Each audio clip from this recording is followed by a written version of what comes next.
And All right. good.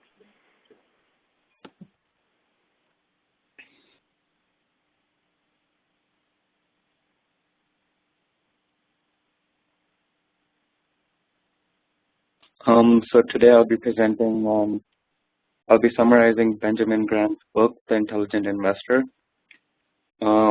Let's start with a quote by Benjamin Graham. The intelligent investor is a realist who sells to optimists and buys from pessimists.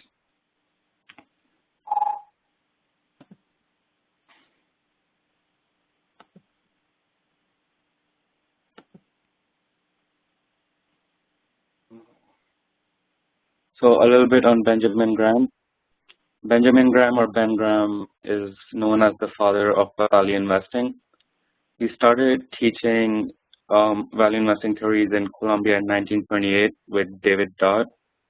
Subsequently, they wrote a book on it called Security Analysis in 1934. So the culmination of all his work came out in The Intelligent Investor, which came out in 1949. It's known as the Bible of Wall Street. Some of Graham's followers include major investors like Warren Buffett, William, Wayne, and Irving Kahn.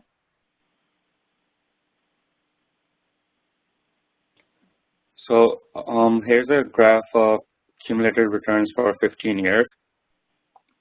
So the SI index here was created using the other presentation that I did for the retirement group. So I took 8 value investors and took averages of their annual returns to create it. And if you look here, when we're comparing it to other market indexes like S&P 500 and Russell 2000, the SI index shows much less volatility and much higher gains, especially in the long term. So what is an intelligent investor? An important distinction that Benjamin Graham takes is between investing and speculation. He says an investing operation is one which, upon thorough analysis, promises safety of principal and an adequate return. Operations not meeting those requirements are speculative.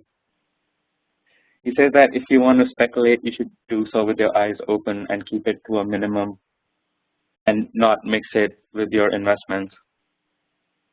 The speculator's primary interest lies in anticipating and profiting from market fluctuations, whereas the investor's primary interest lies in acquiring suitable securities at suitable prices.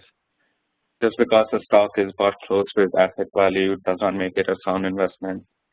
And similarly, there's a paradox in the industry where more successful a company, the greater the fluctuation in the price of its shares, which just means that the better the quality of a common stock, the more speculative it is likely to be.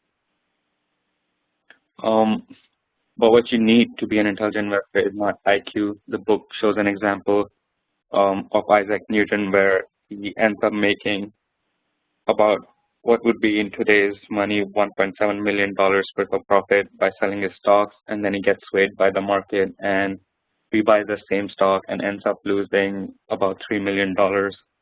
What you need is patience, discipline, thorough fundamental analysis of companies in which you are willing to invest, a margin of safety. That's a concept we'll go through later on in the presentation.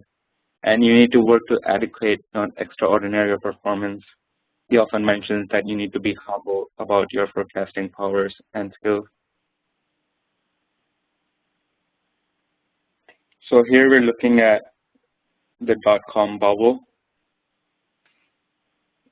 The dot-com bubble was a result of a lot of individual speculation combined with a lot of market confidence. Investors were willing to overlook traditional metrics like price-earning ratios in favor of confidence in technological advancements of companies like Amazon.